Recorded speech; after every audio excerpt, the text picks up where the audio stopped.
오늘 우리에게 주신 하나님 말씀은 갈라디아서 6장 1절부터 5절까지의 말씀입니다. 갈라디아서 6장 1절부터 5절까지의 말씀, 저와 여러분 한 절씩 교독하시고 마지막 5절을 합독하시겠습니다. 형제들아, 사람이 만일 무슨 범죄한 일이 드러나거든 신령한 너희는 온유한 심령으로 그러한 자를 바로잡고 너 자신을 살펴보아 너도 시험을 받을까 두려워하라. 너희가 짐을 서로 지라. 그리하여 그리스도의 법을 성취하라. 만일 누가 아무것도 되지 못하고 된 줄로 생각하면 스스로 속임이라. 각각 자기의 일을 살피라. 그리하면 자랑할 것이 자기에게는 있어도 남에게는 있지 아니하리니 각각 자기의 짐을 질 것이라. 아멘. 사람아, 주께서 선한 것이 무엇임을 내게 보이셨나니 여호와께서 내게 구하시는 것은 오직 정의를 행하며 인자를 사랑하며 겸손하게 내 하나님과 함께 행하는 것이 아니냐. 사랑하는 여러분, 하나님과 동행하는 기쁨을 누리시는 우리 보배로운 청년들이 되시기를 예수님의 이름으로 축복합니다. 특별히 여러분의 일상의 그 믿음의 걸음들 가운데 여러분과 하나님의 은혜만 누리는 그 여러분과 하나님만의 관계만이 아니라 여러분들의 걸음을 통하여서 이 땅에 하나님의 정의가 일어날 수 있도록, 하나님의 정의가 세워질 수 있도록 하는 귀한 믿음의 통로들로 세워지시기를 다시 한번 예수님의 이름으로 축복합니다.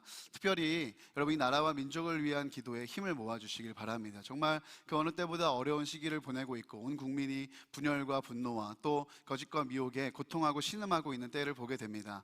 여러분, 하나님 앞에 불의한 것들이 밝히 드러나게 되고 하나님의 정의와 공의가 마르지 않는 강같이 흐르는 이 대한민국 될 수 있도록 여러분 이 시간 함께 또 같이 기도의 힘을 모아주시고 여러분 이 기간 동안 반드시 나라와 민족을 위해 기도하는 주의 보배로운 청년들이 다 되시기를 예수님의 이름으로 축복합니다.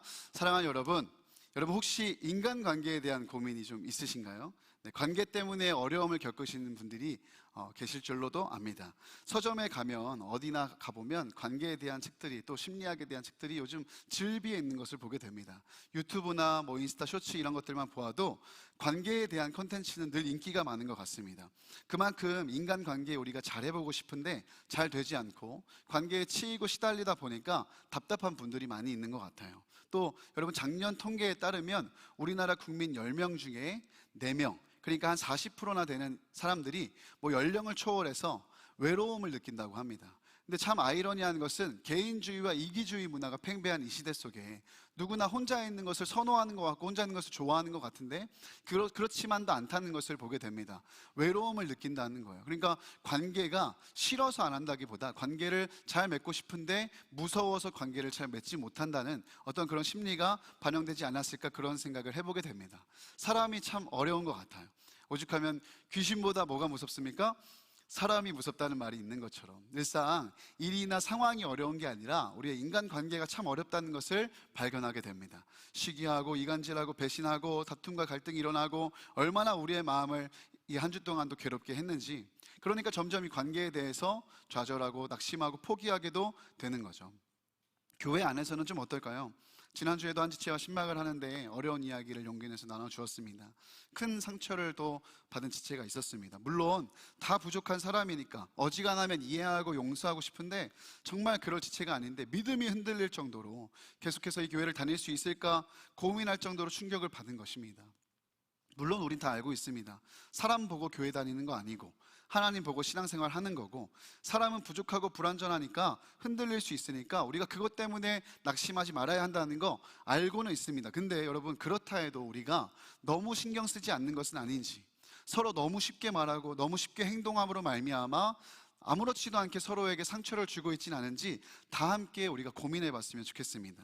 신앙생활, 개인의 믿음으로 하나님 앞에 하는 거라지만 그렇다고 하나님과만 화목하면 끝이냐, 하나님 앞에서만 잘하면 끝이냐, 그렇지는 않다는 거예요. 성경은요, 구약과 신약 모두 하나님과만 화목하는 것, 그것만 얘기하고 있지 않습니다. 물론 하나님과 우리 사이가 화목한 것이 1번이지만 그 다음엔 반드시 수평적인 관계, 우리 서로 간의 관계에서도 화목을 이루라고 성경은 말씀하고 있는 것입니다. 공동체 속에서 서로를 돌보고 섬기고 사랑으로 서로를 세워가는 일도 말할 수 없이 중요하다는 거예요. 사랑하는 여러분, 그래서 우리 믿음의 성숙도는 내가 얼마나 예배를 열심히 드리고 기도를 많이 하고 대단한 사역을 하고 헌신을 많이 하는가에 있지 않다는 거예요. 자, 우리 사랑하는 제자훈련생들 한번 대답해 볼까요? 믿음의 성숙도는 어디에 있습니까? 시험을 다시 봐야 될 것 같습니다. 자, 믿음의 성숙도는 어디에 있죠?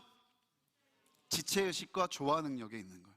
그러니까 내가 오늘 믿음이 성숙했다, 내가 성숙한 믿음을 가졌다라는 것은 우리가 어떤 것들을 많이 하고 많이 드리는 거에 있는 것이 아니라, 그것도 물론 중요하고 있어야겠지만 무엇보다도 중요한 것은 내가 지체의식, 내가 서로서로를 지체로 생각하고 예수님의 몸된 지체로 여기고 사랑하고 관심 갖고 있는가, 그리고 이 속에서 어떻게 내가 조화롭게 화목을 이루기 위해 노력하고 있는가에 있다라는 거예요.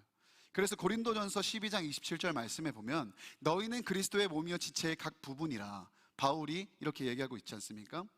너희는 그리스도의 몸, 너희가 다 같은 지체라는 것입니다. 남이 아니고요, 각자가 아니고요, 몸의 일부인 지체라는 거예요. 왜 한 몸인데 자꾸 시기하고 미워하고 다투고 분쟁하면서 스스로 몸을 파괴하냐라는 거죠. 그래서 바울이 강조하는 게 무엇입니까? 더욱 큰 은사를 사모하라, 사랑의 은사를 사모하라. 고린도전서 12장 마지막 절에 그렇게 하면서 우리가 익히 잘 알고 있는 고린도전서 13장 사랑장을 줄곧 얘기하는 거예요. 이 13장에서 사랑에 대해서 계속 얘기하는 겁니다. 여러분, 사랑이 없고 하나됨이 없고 지체의식이 없으면 제 아무리 대단한 믿음, 은사, 능력이 있다 해도, 아무리 많은 훈련을 받았다 그래도 아무 유익이 없는 겁니다. 아무것도 아니라는 것을 기억해야 돼요. 오히려 요란한 꽹가리에 지나지 않다라는 거예요. 우리가 오늘 정말 주님을 믿고 사랑한다고 하면서 정작 주님의 몸이고 지체인 서로에 대해서 그렇게 우리가 분열하고 다투고 시기하고 질투하고 갈라선다면 우리는 전혀 엉뚱한 신앙생활을 하고 있다는 것을 기억해야 됩니다. 사랑하는 청년 여러분, 우리 안에 예수 사랑이 충만하기를 원합니다. 예수 사랑을 실천하는 공동체가 되기를 원합니다. 끼리끼리만 다니지 마시고, 나 좋은 사람, 편한 사람만 챙기지 마시고, 보기 싫은 사람, 힘든 사람은 아예 선을 긋고 상종도 안 하는 그런 우리가 아니라, 세상에서 누구나 할 법한 그런 사랑으로만 살아가는 것이 아니라 세상이 흉내낼 수 없는 예수 사랑을 지닌 공동체, 예수 사랑을 실현하는 공동체, 예수님을 닮아가고 따라가는 저와 여러분 되시기를 예수님의 이름으로 축복합니다. 별로 동의하지 않으십니까? 예수님의 사랑으로 사시길 축복합니다. 그렇습니다. 그리스도인들은 그래서 단순히 좋은 인간관계 기술을 가진 정도가 아니라 세상에서 흉내낼 수 없는 인간관계를 맺을 수 있는 사람들이라는 거예요. 왜? 예수님이 우리 안에 사시기 때문입니다. 우리는 예수님을 닮아가고 따라가는 사람들이기 때문입니다. 오늘 말씀도 성령을 따라가는 우리가 인간관계 속에서 어떻게 해야 되는지를 교훈하고 있는데요, 우리 지난 시간에 성령님을 따라가고 있습니까? 성령님을 따라가는 삶에 대한 실전편이라고 할 수 있습니다. 우리 1절 말씀을 한번 읽어볼까요? 갈라디아서 6장 1절 말씀입니다. 함께 읽겠습니다. 시작. 형제들아, 사람이 만일 무슨 범죄한 일이 드러나거든 신령한 너희는 온유한 심령으로 그러한 자를 바로잡고 너 자신을 살펴보아 너도 시험을 받을까 두려워하라. 아멘. 아멘. 여러분, 만일 누군가 죄를 지었을 때 혹은 잘못했을 때, 여기서 말하는 범죄는 실수한 거거든요. 연약함 때문에 실수했을 때 어떻게 하라고 성경은 얘기하죠? 바로 징계해라, 바로 정죄해라, 바로 처단해라. 아닙니다. 온유한 심령으로 바로 잡아주라 그래요. 사랑하는 여러분, 온유한 심령을 갖게 되시길 축복합니다. 서로를 온유하게 대하시기를 축복합니다. 온유한 사람은 여러분 대개 원만한 관계를 이루게 됩니다. 온유한 사람 치고 관계 안 좋은 사람 별로 본 적이 없어요. 여러분도 한번 생각해 보십시오. 내 주변에 온유한 사람을 두고 싶습니까? 괴팍한 사람을 두고 싶습니까? 당연히 온유한 사람이죠. 그럼 여러분들이 먼저 온유한 사람이 되어줘야 되는 거예요. 그럼 온유란 무엇일까요? 온유라는 단어는 우리가 익히 잘 아는 것처럼 부드럽고 온화하고 침착한 사람을 온유한 사람이다 이렇게 얘기합니다. 근데 우리는 어떻습니까? 되게 잘못한 사람, 실수한 사람, 특히 내게 해를 끼친 사람을 만나면 어떻게 돼요? 온유하기 힘들어요. 빠르게 정죄하고 그를 판단하고 심판하려고 합니다. 침착하기보다는 감정적으로 서둘러서 쏘아붙이려고 합니다. 그런데 성경은 그렇게 하지 말라는 거예요. 온유하라는 거예요. 부드럽고 온화하고 침착하게 대하라는 거예요. 그럼 우리가 어떻게 온유할 수 있을까요? 그런 우리의 본성을 이겨서 우리가 어떻게 온유할 수 있을까요? 이 온유라는 단어, 이 프라우스라는 단어를 헬라어로 쓰는데 이 단어 안에는 의외로 그래서 훈련되다, 그리고 다스리다 이런 뜻이 있습니다. 이건 단어 그 자체가 갖고 있는 뜻보다도 이 단어가 사용되는 용례가 그렇기 때문이에요. 대표적으로 여러분 한번 생각해 보실까요? 야생에 있는 야생 동물들, 특히 말이나 소를 잡아서 집에서 가축으로 기르는 과정을 생각해 보시길 바랍니다. 이 말과 소가, 이런 가축들이 주인의 손을 통해 훈련을 통해 길들여지죠. 그러면 야생에서 있었던 저 맘대로 하고 싶은, 저 맘대로 뛰어다니고 싶은 습성들이 길들여지고 훈련이 되고 그럼 절제가 되고 그러면 온유한 성품을 갖게 되는데 그것을 프라우스라고 하는 거예요. 그것을 온유하다라고 하는 거예요. 그러니까 온유는 온유하십시오 했을 때 내가 온유해야겠다, 내가 마음 먹고 결단해서 온유하게 되는 게 아니라 우리가 훈련되고 다스림을 받고 통제가 될 때 온유가 임한다라는 거예요. 그러니까 우리 보고 애써서 너가 참고 노력해서 온유해라가 아니라 너의 감정과 그렇게 반응하려는 너의 생각과 마음과 그런 태도를 어떻게 해요? 성령의 다스림에 맡겨버리라는 거예요. 성령의 다스림에 맡겨버리라는 거예요. 사랑하는 여러분, 성령님은 우리가 오늘 온유할 수 있도록 도우시는 줄로 믿습니다. 그 성령님의 다스리심에 나를 내어드리면, 나의 감정을 내어드리면, 나의 마음을 내어드리면, 나의 상한 심령을 내어드리면 그 성령께서 나의 죄성을 다스리시고 감정을 다스리시고 나의 그 반응과 말을 다스리심으로 말미암아 우리가 온유할 수 있다라고 성경은 놀랍도록 이야기하고 있는 것입니다. 그러니까 여러분, 어떤 일이 벌어졌을 때 내 안에 정죄와 감정의 마음들이 막 일어나고 화가 치밀어 오르고 막 손발이 부들부들 떨리는 그런 상황이 온다 할지라도 그때 여러분, 내 마음이 급한 대로, 우리 지난 시간에 육신의 일 배웠잖아요. 급하게, 그리고 즉각적으로 그냥 저질러 버리는 것이 아니라 성령님을 생각하고 의지하고 예수님을 바라보고 생각하고 그렇게 나의 모든 통제권을 주님께 맡겨드릴 때 우리는 온유할 수 있다라는 거예요.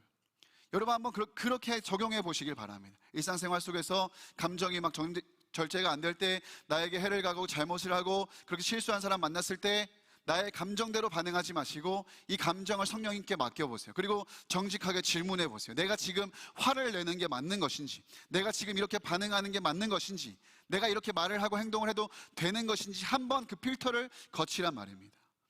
그렇게 맡겨드리면, 그리고 그 일이 습관이 되고 자연스러워지면 우리가 온유한 성품으로 점점 빚어져 간다는 것을 알 수 있습니다.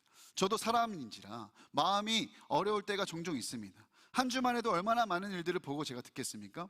그럼 제 마음에 어떻게 그럴 수 있지? 도대체 왜 그러는 거지? 이런 마음들이 올라올 때가 있습니다. 이번 주도 그래서 도저히 이 마음이 가라앉지가 않아서 이 성전에 올라와서 기도하는 거예요. 하나님의 이름을, 주님의 이름을 부르고 하나님 앞에 나와서 엎어져서 기도하는 겁니다. 나의 감정을 내어드리고 나의 상한 심령을 내어드리고 이 문제 자체를 내어드리고 기도하기 시작합니다. 그럼 어떻게 됩니까 여러분? 하나님이 저의 마음을 만지세요. 하나님이 저의 감정을 만지세요.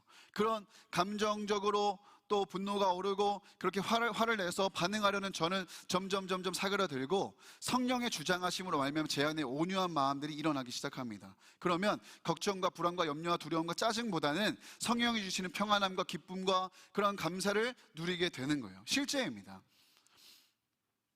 여러분, 이렇게 분노한 일들이 일어났을 때, 감정이 일어났을 때 잠시 멈춰서 주님을 생각하고 도저히 안 되겠으면 산책이라도 하시고 아니면 성전이나 기도실에 엎드려 기도하고 성령님을 의지하고 주님의 이름을 부르면 성령께서 나의 감정을 주장해 가시면서 우리를 온유한 자로 빚어 가신다는 것을 여러분 믿으시기 바랍니다. 그래서 프라우스, 이 온유라는 단어는 우리의 어떤 결심이나 노력으로 온유해라가 아니라 너의 그 감정을, 너의 그 마음을, 너의 그 판단을, 너의 그 행동과 말을 성령님께 맡기라는 표현이에요. 여러분, 온유는, 진짜 온유는 성령 충만으로 가능한 줄로 믿습니다. 성령 충만이 뭐예요? 내 안에 성령이 가득하신 거예요. 내가 가득한 게 아니라 내 안에 예수님이 가득하고 성령이 가득한 게 성령 충만입니다. 내가 하고 싶은 대로 말하고 뛰어가고 싶은 대로 그렇게 하는 게 아니라 내가 재갈을 물고 멍에를 쥐고 그렇게 성령의 다스리심을 받는 그 상태가 성령 충만, 그리고 그 상태가 우리로 온유를 가져다 주는 줄로 믿습니다. 그렇게 오늘도 우리가 구할 것은 분명해요. 성령 충만이에요. 가장 먼저 구할 것은 성령입니다. 성령님, 나를 다스려 주십시오. 예수로 충만하게 해주십시오. 성령으로 충만하게 해주십시오. 나의 감정도 마음도 말도 행동도 내 멋대로 하지 않게 하시고 주님이 다스려 주십시오. 주님을 통과하여 할 수 있도록 도와주십시오. 그렇게 성령님을 의지하며 살아갈 수 있는 우리가 되었으면 좋겠습니다. 그렇게 온유하게 서로를 대하라는 게 여러분 꼭 모든 상대의 허물을 덮어주고 모른 척 해주고 다 받아주라 이런 말은 또 아닙니다. 1절 말씀을 자세히 보시면 온유함으로 바로 잡아주라 그랬어요. 잘못된 것에 대해서는 바로 잡아줘야 됩니다. 근데 그것을, 옳은 말을 지혜롭게 하는 거죠. 옳은 말을 온유하게 하라는 거예요. 그렇게 서로의 잘못을 서로가 바로 잡아주되 온유하게 바로 잡아주고 그 다음에 해야 되는 일이 있어요. 그게 뭡니까? 뒤에 나오죠. 하반절에 너 자신을 살펴보아 너도 시험을 받을까 두려워라는 거예요. 너 자신도 살펴보라는 거예요. 사랑하는 여러분, 저는 이게 너무 중요한 이야기라고 생각합니다. 우리 모두가 반드시 인간관계나 갈등에서 새겨야 하는 한 문장이라고 생각해요. 너 자신을 살펴보아라. 문제가 일어날 때마다 우리는 어떻습니까? 갈등 속에서 우리는 어떻습니까? 남의 잘못만 찾아 콕 집어내고 정의 구현을 하려고 합니다. 심판하고 끝내려는 경우가 많아요. 그 속에서 잠시 멈춰서서 그걸 반면교사로 삼든지 아니면 내가 잘못한 것은 없는지 정직하게 돌아볼 수 있는 용기를 가진 사람은 몇 안 되는 것 같습니다. 얼마 전에 제가 수요 예배 가운데서도 나눴지만 여러분, 메타인지라는 요즘 유행하는 말이 있잖아요. 자신이 아는 것과 모르는 것을 자각하고 스스로 문제를 발견하면 조절하는 능력을 우리가 메타인지라고 하는 거예요. 그러니까 쉽게 얘기하면 자기 객관화가 잘 되는 사람이 메타인지가 높은 사람이고, 자기 객관화가 안 되는 사람은 메타인지가 낮은 사람이에요. 근데 문제는 이 메타인지가 잘 안 되면, 내가 자기 객관화가 잘 안 되고 내가 나 자신을 돌아볼 수 없으면 갈등을 야기하고 주변을 파괴시켜 간다는 거죠. 메타인지가 잘 안 되는 사람들은 보통 자기애가 강한 나르시스트로 전환됩니다. 근데 문제는 뭐냐면, 이 갈등을 다루는 심리학자들인지 사회과학자들인지 그런 사람들이 입을 모아 말하는 게, 요즘은 소시오패스나 사이코패스 문제보다 우리 주변에 있는 나르시스트의 문제들이 더 크다는 거예요. 자기애만 너무 높아서 문제를 정확하게 직시하지 못하고, 객관적으로 보지 못하고, 자기 자신을 보지 못하고 다 탓만 하는 거예요. 나는 잘못이 없고, 나는 한 게 없고, 나는 아무렇지도 않은데 다른 사람들이 이랬고, 환경이 이랬고, 상황이 이래서 내가 이런 상황에 몰렸다 라고만 사람들이 얘기한다는 거예요. 그럼 어떻게 됩니까 여러분? 갈등이 출구를 찾지 못합니다. 왜? 잘못한 사람이 없으니까요. 다 자기가 옳다는 거예요. 다 자기만 맞다는 거예요. 그렇게 얘기하다 보면 이 갈등은 해결될 기미가 보이지 않습니다. 오히려 더 깊어지는 거예요. 최근에 우리 국민들이 분노하는 이유도 이거 아닙니까 여러분? 책임을 져야 할 사람들이 메타인지가 아니라 책임을 정확하게 지지 않는 거예요. 다 탓만 하는 거예요. 자신의 실수와 잘못을 인정하지 않고 남 탓만 하고 환경 탓만 하고 다른 데서만 원인을 찾는 거죠. 나는 잘했는데, 우린 잘했는데 이상하다는 거예요. 억울하다는 거예요. 여러분, 교회라고 예외가 아닙니다. 몇 주 전에 어떤 목사님 SNS에 한 글을 올리셨어요. 언젠가 함께 사역했던 부목사님이 하나님 보시기에 심각한 죄를 저질렀다는 거예요. 어떻게 이야기할까? 그 목사님, 담임 목사님이 기도하면서 문제 해결을 위해 분투하면서 그 목사님을 불러서 이야기를 했답니다. 근데 이 사람이 어떤 태도를 보였냐? 끝까지 자신은 죄가 없다는 거예요. 억울하다는 거예요. 시치미를 떼는 거예요. 그리고 여론을 조작하는 거예요. 성도들에게 가서는 자신은 죄가 없는데 자꾸 이렇게 죄를 뒤집어 씌운다, 교회가 나를 모함한다 이러면서 여론을 조작하고, 성도들은 순진하니까 우리 목사님이 그럴 리가 없지, 내가 아는 목사님, 내가 이 관계에 있는 목사님 그럴 리가 없지 두둔하기 시작하는 거예요. 그럼 교회가 완전히 난리가 나는 거예요. 분열하고 막 이간질과 그 사단의 장난 속에 교회가 어지러워지기 시작하는 거예요. 오히려 적반하장으로 이 부목사는 담임 목사님과 교회를 고소하겠다고 얘기를 하는 거죠. 그래서 하는 수 없이 이 목사님에게 담임 목사님이 지금까지 모았던 증거 자료를 다 모아서 보여줬대요. 그랬더니 그제서야 손발을 싹싹 빌면서 자기가 조용히 나가겠다고 해서 나가게 됐다는 거 아닙니까? 여러분 메타인지가 잘 돼야 돼요. 여러분, 자기 객관화가 잘 돼야 됩니다. 근데 우리는 단순히 자기 객관화 메타인지가 아니라 하나님 말씀 앞에 오늘도 나를 비추어서 하나님 앞에서 나를 비추어 볼 수 있는 이런 메타인지가 잘 돼야 될 줄로 믿습니다. 그래서 오늘 갈라디아서는 무엇을 말하고 있느냐? 온유하게 남의 잘못을 바로 잡아줄 뿐만 아니라 너 자신도 살펴보라는 거예요. 너도 시험을 받을까 두려워하라는 거예요. 조심하라는 거예요. 4절에서도 이렇게 말씀하고 있죠. 각각 자기의 일을 살피라. 각각 자기의 일을 살피라. 뭔가 됐다고 착각하지 말고 겸손함으로 나의 부족함이 무엇인지, 내가 지금 뭔가 잘못 가고 있는 방향은 없는지 하나님 앞에서, 하나님 말씀 앞에서 각각 자기의 일을 살피라고 얘기하고 있습니다.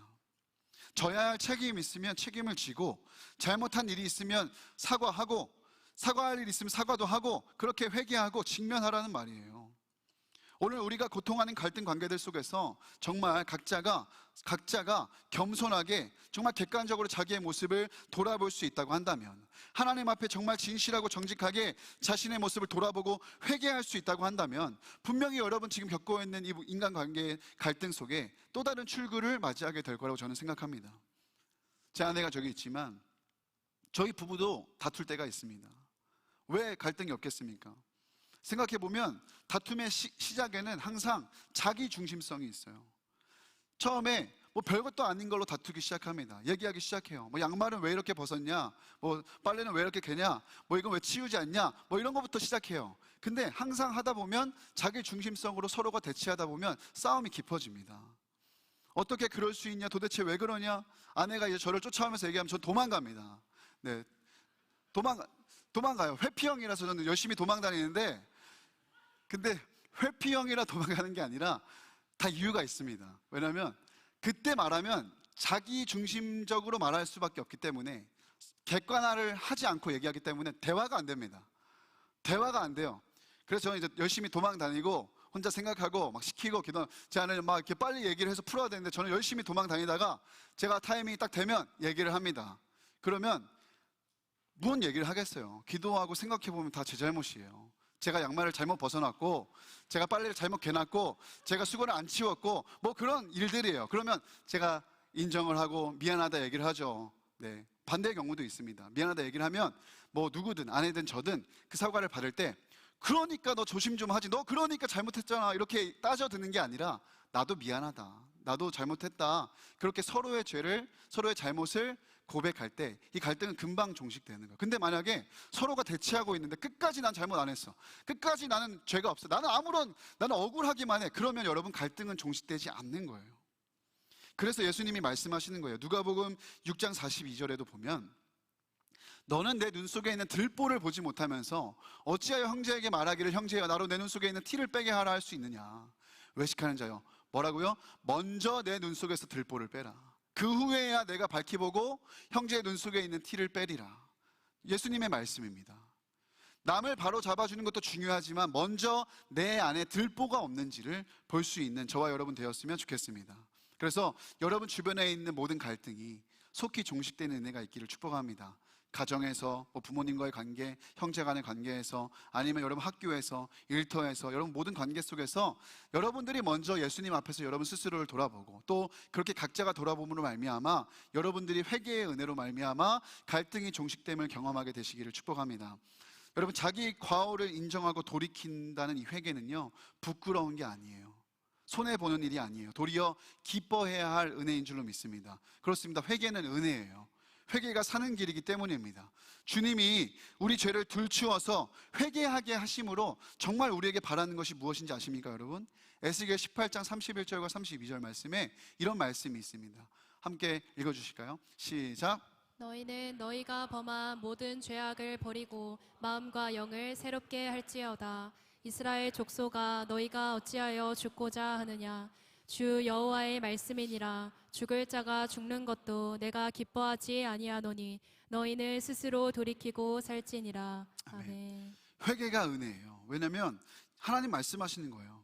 왜 너희가 죽고자 하느냐? 스스로 죽고자 하느냐? 너희가 어찌하여 죄가 없다고 남도 속이고 스스로도 속이고 죄를 감추고 계속해서 그렇게 하나님 앞에 죄를 끌어안고 살면서 왜 너희가 죽고자 하느냐? 하나님 뭘 말씀하십니까? 31절 말씀에 너희는 너희가 범한 모든 죄악을 버리고, 너희가 범한 모든 죄악을 던져버리고 마음과 영을 새롭게 할지어다. 너희가 범한 모든 죄를 던져버리고 마음과 영을 새롭게 할지어다. 그렇게 해서 하나님이 우리에게 바라시는 게 뭐예요? 32절 말씀에 너희는 스스로 돌이키고 살지니라. 사는 길로 나아오라는 거예요. 사는 길은 여러분 회개밖에 없습니다. 사는 길은 회개밖에 없습니다. 그래서 회개는 은혜인 거예요. 여러분, 잘못한 게 들키지 않아 그냥 꽁꽁 감추고 그렇게 그냥 저냥 살다가 하나님 앞에 심판받아 죽는 게 행복한 게 아니에요. 도리어 지금이라도 차라리 주님 앞에 나의 수치와 죄가 깨지고 불의가 들추어지고, 그래서 오늘 내가 회개를 통해서 하나님 앞에 살 수 있는 은혜를 덧입는 게 은혜인 줄로 믿습니다. 오늘도 여러분, 우리 정직하게 자신을 돌아보며 기도했으면 좋겠어요. 회개할 것이 있다면 회개하시고, 하나님 앞에 토로해야 될 것이 있으면 토로하시고, 하나님, 다른 누구의 잘못을 먼저 보기보다 나의 먼저 들보를 보게 하여 주옵소서. 나의 죄와 나의 교만과 나의 들보, 나의 허물을 먼저 볼 수 있게 하여 주옵소서. 들추어지고 드러나는 것마다 빛이라고 주님 하셨습니다. 나의 죄와 나의 허물이 계속 어둠 속에 머물러 있는 게 아니라 다 밝히 드러나서 하나님 빛으로 나아가는 빛의 자녀들이 되게 하여 주옵소서. 우리 그 정직한 심령을 구하며 이따 함께 기도했으면 좋겠습니다. 결국 오늘 말씀은 여러분, 이 짐에 대한 문제를 다루고 있는 거예요. 관계의 짐. 우리가 서로에게 어떤 짐을 지우고 있는가, 내가 서로의 짐을 어떻게 나누어 들고 있는가의 문제라는 거예요. 오늘 본문은 서로 다른 두 종류의 짐을 이야기합니다. 우리 2절 말씀에 너희 짐을 서로 지라. 서로 들어줘야 할 져줘야 할 짐이 있고요. 5절에 각각 자기의 짐을 지라. 각자가 져야 할 짐이 있습니다. 똑같은 짐인 것 같지만 다른 짐이에요. 무슨 차이일까요? 2절에 나오는 바로스라는 이 짐은 여러분 혼자 들고 있기는 버거운 우리의 너무나도 고통스러운 어려움이나 근심사나 또 이 사람이 갖고 있는 죄나 수치 이런 짐들을 얘기하는 거예요. 그런 짐들은 서로에게 그냥 혼자 각자가 감당하도록 두지 말고 그런 실수와 잘못을 범했다고 한다면 이 바로스의 짐을 같이 가서 져주라는 거예요.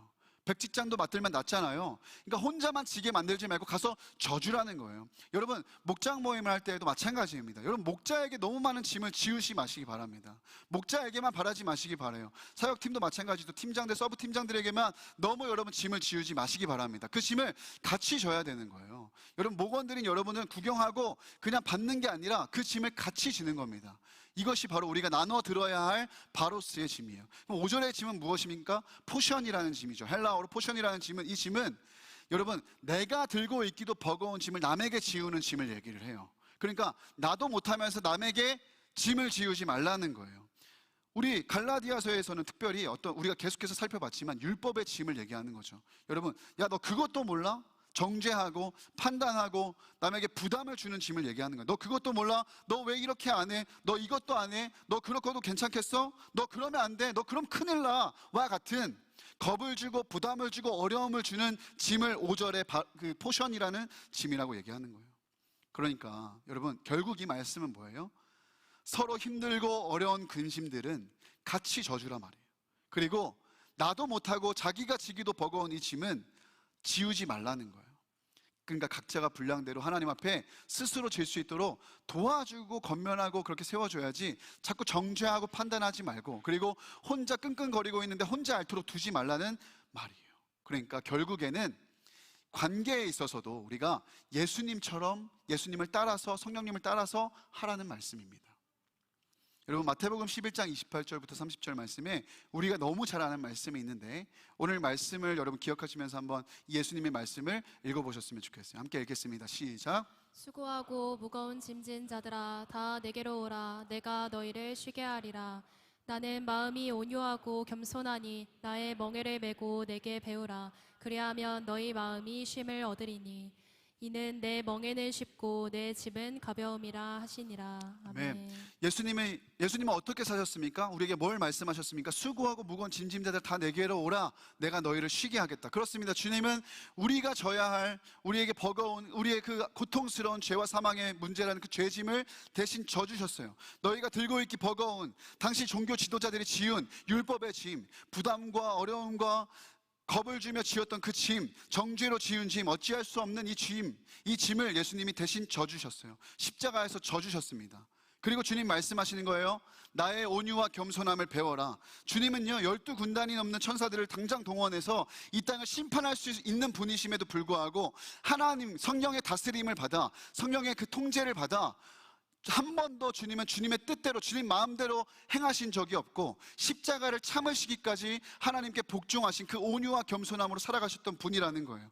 온유와 겸손함으로 십자가까지 참으신 분이 우리 주님이시라는 겁니다. 그 주님의 온유와 겸손함을 배우라는 거예요. 그리고 이제는 나와 함께 예수님과 같이 멍에를 지라는 거예요. 십자가를 지고 따라오라는 거예요. 근데 여러분 예수님이 우리에게 지으신 십자가, 자기 십자가를 지고 나를 따라오라, 그리고 나의 멍에를 메라, 이 말은 우리에게 어렵고 부담스러운 짐을 지우시는 게 아닙니다. 왜요? 그 멍에마저도, 그 십자가마저도 이미 예수님이 다 지고 계시기 때문이에요. 그 멍에와 십자가의 무게는 이미 예수님이 다 지고 계시기 때문이에요. 여러분 우리가 요즘은 멍에를 보기가 어렵습니다. 그렇죠? 멍에가 잘 뭔지도 모를 거예요. 근데 멍에라는 것은 뭐냐면 이 소나 말이나 이 가축들이 달구지나 아니면 쟁기를 끌 때 목에 걸어서 힘을 전달할 수 있게 하는 도구입니다. 보통 이 소가 멍에를 자주 메고 멍에를 끌죠. 근데 간혹 종종 어미소나 송아지에게 멍에를 같이 메게 하는 경우가 있습니다. 왜 그럴까요? 이 송아지에게 어미소가 가는 길을 가르치고 멍에 매는 법을 가르치게 하기 위해서 그렇게 같이 지우는 거예요. 근데 여러분 어미소가 받는 하중과 송아지가 받는 하중은 완전히 다릅니다. 사실 송아지는 옆에서 따라 걸어가면서 이 어미소의 걸려있는 멍에를 같이 쥐고 있긴 하지만 멍에의 무게는 어미소가 다 쥐고 있는 거예요. 사진 한번 볼까요? 네. 이게 멍에예요. 저 같이 쥐고 있죠? 근데 저 송아지는 어미소만큼이나 멍에를 진 게 아니라는 거예요. 이미 져야 할 멍에의 무게는 이미 어미소가 다 지고, 송아지는 뭐 하는 겁니까? 그냥 지는 신용하고 따라가는 거예요. 그러니까 주님이 오늘 우리에게 내 멍에를 메라, 내 멍에는 쉽고 가볍다 말씀하신 이유가 여기 있는 거예요. 주님이 우리에게 원하시는 것이 무엇입니까? 너 부담 갖고 그렇게 나를 어렵게 죽을 힘을 다해 고생하면서 나를 따라와야 돼가 아니라, 주님이 오늘 우리에게 바라시는 건 멍에를 메고 자기 십자가를 지고 주님이 걸어가셨던 그 걸음 가운데 함께 걸어가자는 거예요. 동행하자는 거예요. 그러니까 주님이 멍에를 메고 내게 배우라는 말씀은 오늘도 같이 동행하자는 주님의 초대인 줄로 믿습니다. 사랑하는 여러분, 오늘도 주님이 저와 여러분을 초대하고 계십니다. 이 주님이 걸어가셨던 십자가의 길, 이 그리스도의 법을 성취하는, 사랑의 법을 성취하는 이 길로 주님이 저와 여러분을 부르시고 있다는 사실을 기억하시기 바랍니다. 여러분, 제자가 누구입니까? 여러분, 제자가 누구입니까? 예수님을 따라가는 사람들이 제자입니다. 제자 훈련을 받았지만, 훈련 받았다고 이렇게 성경 공부했다고 제자가 되는 것이 아니라, 정말 우리가 아까 찬양에 고백한 것처럼 삶에서 예수님을 따라가고 예수님의 삶의 궤적을 쫓아가는 사람들이 제자인 줄로 믿습니다. 우리 교회 다니는 사람들은 그냥 교회만 다니는 교인이 아니라 증인이 되어야 될 줄 믿습니다. 신자로 남는 것이 아니라 제자가 되어야 될 줄 믿습니다. 그러려면 우리 삶에 이번 한 주를 돌아봤을 때 내가 어떻게 예수님의 삶을 쫓아갔는지, 예수님의 삶이 내 삶에 어떻게 입혀졌는지, 그 걸음 가운데 내 걸음이 포개진 것은 무엇이 있었는지, 그 간증이 있어야 된다는 거예요. 여러분, 예수님이 요한복음 13장 35절에 너희가 서로 사랑하면 이로써 모든 사람이 너희가 내 제자인 줄 알리라, 이렇게 말씀하셨어요. 제자가 누구예요? 예수님 따라가는 사람이에요. 예배 많이 드리면, 기도 많이 하면, 봉사와 헌신 많이 하면, 사역 많이 하면 너희가 내 제자인 줄 알리라, 이렇게 말씀하시지 않고, 너희가 서로 사랑하면 그 온유함으로 서로를 대하고 서로의 짐을 나눠줘주고, 그리고 그리스도의 법을, 사랑의 법을 성취하는, 내가 너희를 사랑한 것 같이 너희도 서로 사랑하면 그때서야 너희가 내 제자인 줄 알리라, 주님 말씀하셨습니다. 사랑하는 청년 여러분, 무의미한 정죄, 판단, 분열, 갈등, 다툼을 벗어버리고 서로를 어렵게 만드는 짐을 지우는 일들을 여러분 치워버리시고, 오늘 예수님처럼 서로를 진심으로 사랑으로 대하고 온유함과 겸손함으로 대하고 그렇게 서로의 짐을 나눠 들어줄 수 있는 저와 여러분 되었으면 좋겠습니다. 예수님의 멍에를, 예수님의 십자가를 함께 지고 주님 걸어가신 그 걸음 따라 같이 함께 걸어갈 때 우리 안에 그리스도의 법이 성취될 줄 믿습니다. 2절에 말씀하고 있습니다.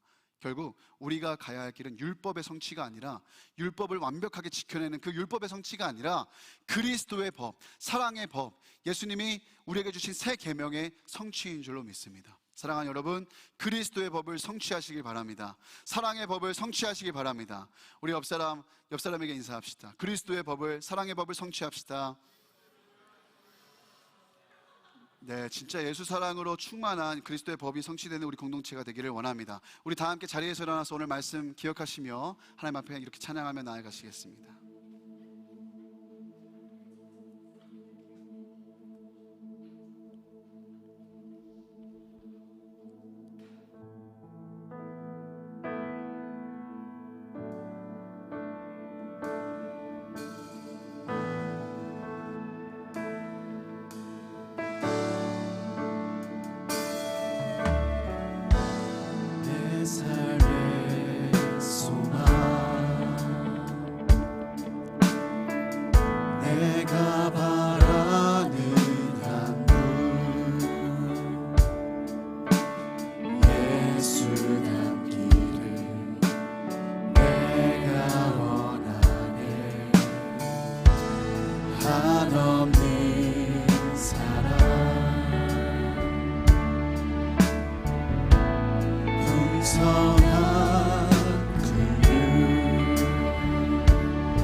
예수 닮기를, 예수 보기를, 예수만 높이길 내가 원하네. 내 평생 소원 예수 닮기를, 예수만 닮기를 내가 원하네. 우리 2절로 함께 찬양했으면 좋겠습니다.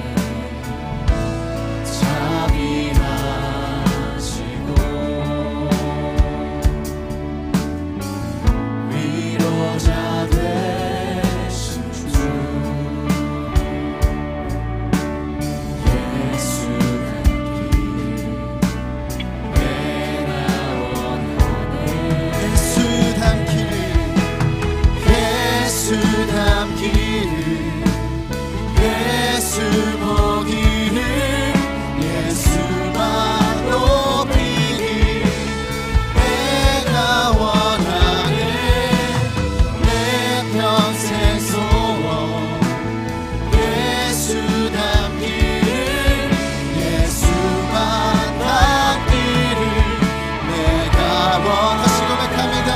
예수 닮기를 예수 닮기를 예수 보기를 예수만 높이기를 내가 원하네 내 평생 소원 예수 닮기를 예수만 닮기를 내가 원하네 완전하신 예수 완전하신 예수 오늘 우리 새롭게 하시길 원합니다.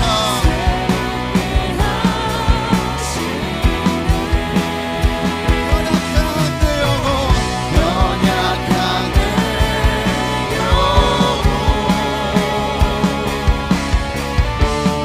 온전하게 우리 다시 고백합시다. 오늘도 완전하신 그 예수님이 우리의 모든 심령부터 우리의 모든 삶을 새롭게 하시길 원합니다. 새롭게 하시네 연약한 우리의 영혼을 연약한 내 영혼 온전하게 하실 줄 믿습니다. 온전하게 우리 마지막으로 완전하신 예수 완전하신 예수 주님 오늘 우리 새롭게 하여 주옵소서. 우리의 마음과 영을 새롭게 하여 주옵소서. 연약한 내 영혼 온전하게 되리 예수 닮기를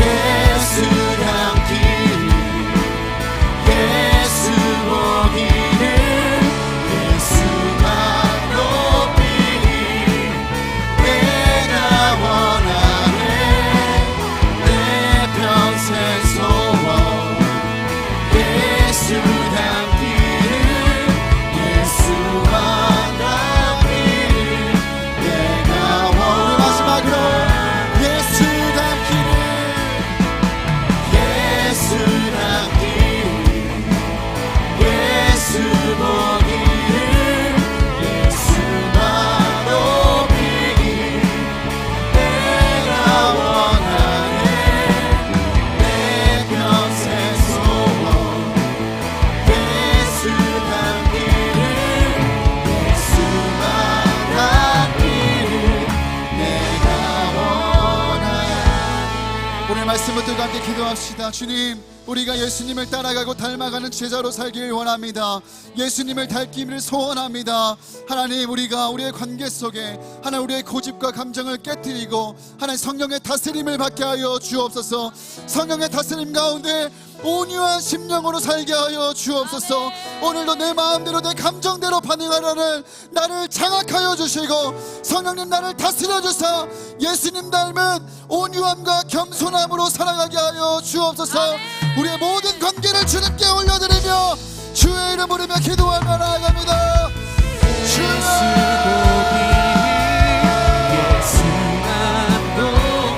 살아계신 아버지 하나님 우리가 예수님 닮기를 원합니다. 예수님을 닮은 삶을 살길 원합니다. 아버지 하나님 사랑으로 우리의 바라봐도 원하니 하나님 예수님을 어떻게 하실까 예수님 무엇을 기뻐하실까를 생각하며 나아갑니다. 하나님의 마음과 생각과 이거 주장하여 주셔서 아버지 우리의 말과 행동 보여주는 것 그만하기로 아버지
나라를 장악하여 주십시오.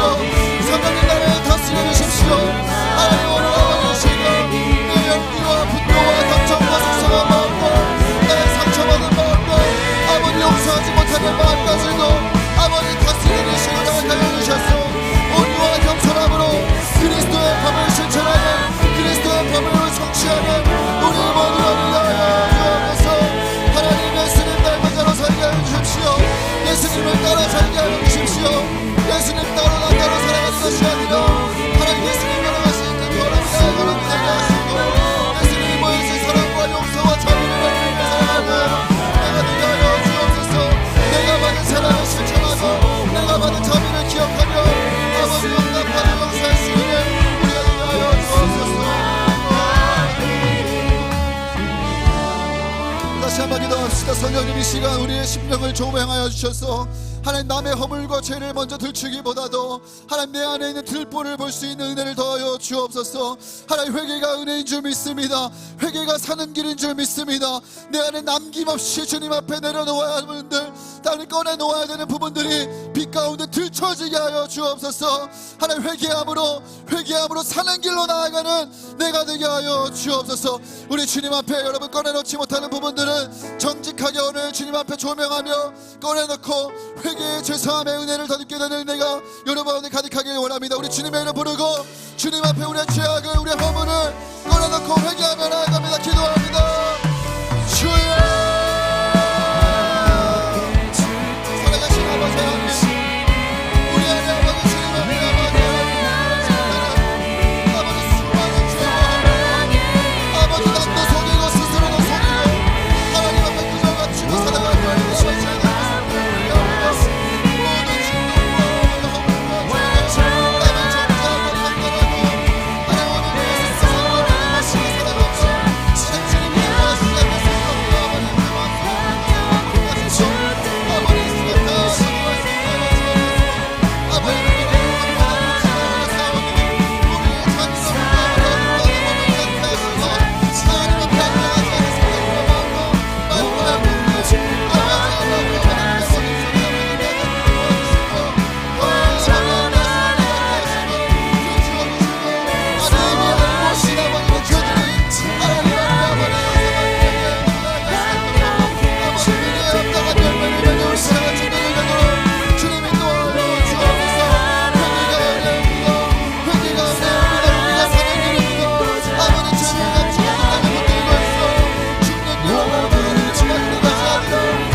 마지막으로 함께 기도하겠습니다.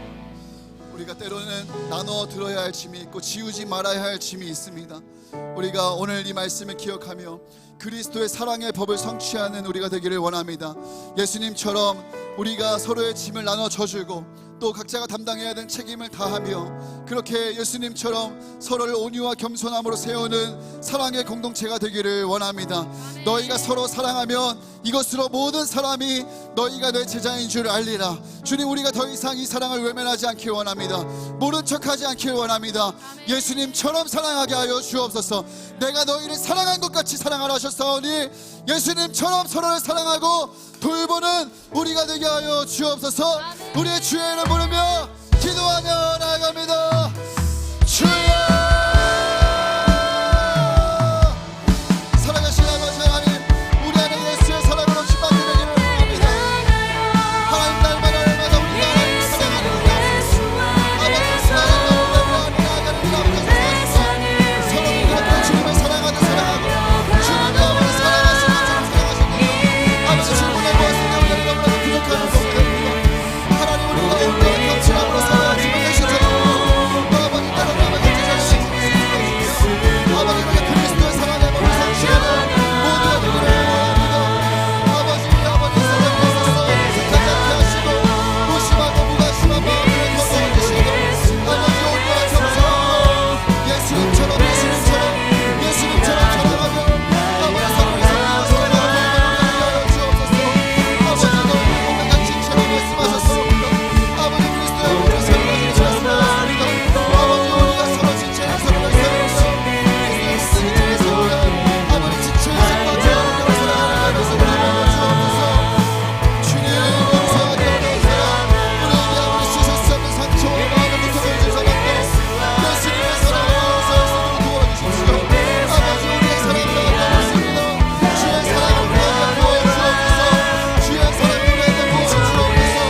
예수님이 나를 받아주신 것처럼 예수님이 나를 사랑하신 것처럼 아버지 서로를 사랑하며 그리스도의 사랑의 법을 시간을 가지게 하여 주옵소서. 율법의 법이 아니라 그리스도의 법이 우리 안에 가득하게 하여 주옵소서. 율법의 법을 따르는 자들이 아니라 그리스도의 법을 사랑의 법을 따르는 자들이 하여 주옵소서. 아버지, 알고 그치지 않게 하시고 외면하지 않게 하시고 정직하게 그 말씀을 통하시고 우리의 목숨을 도와주시고 아버지, 서로서로 사랑하며 서로서로 그리스도의 사랑으로 세워가며 아버지 그리스도의 법으로 너희를 세워가겠습니다. 우리 모두가 되게 하여 주옵소서.